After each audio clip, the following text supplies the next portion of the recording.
చాలా కాలం కిందట ఒక బేస్బాల్ క్రీడా మైదానంలో జరిగిన యథార్థ సంఘటన. స్టేడియంలోని దుకాణంలో అమ్ముతున్న కూల్ డ్రింక్స్ సేవించిన ఒక వ్యక్తి అస్వస్థతకు గురవడంతో అతనిని వెంటనే ఆసుపత్రికి తరలించారు. కూల్ డ్రింక్లో విషం కలిసిందన్న అనుమానాలు వ్యక్తమయ్యాయి.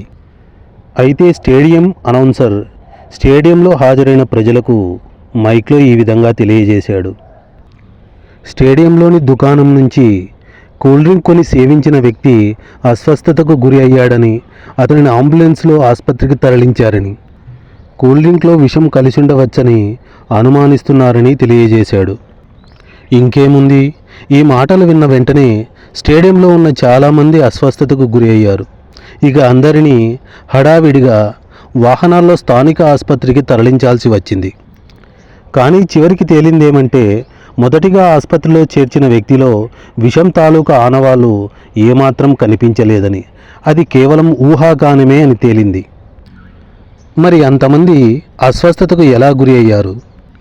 విషం కలిసిందన్న ఆలోచనే వారి ఆరోగ్యంపై చెడు ప్రభావం చూపించిందన్నమాట. ఆలోచనకున్న శక్తి అంత గొప్పది. ప్రఖ్యాత రసాయనవేత్త డాక్టర్ ఆల్బర్ట్ క్లిఫ్ తాను రచించిన లెసన్స్ ఇన్ సక్సెస్ఫుల్ లివింగ్ అనే పుస్తకంలో ఇలా అంటాడు: నువ్వు చలిగాలికి భయపడే వ్యక్తివి అయితే చాలు, నీకు తప్పనిసరిగా జలుబు చేస్తుంది.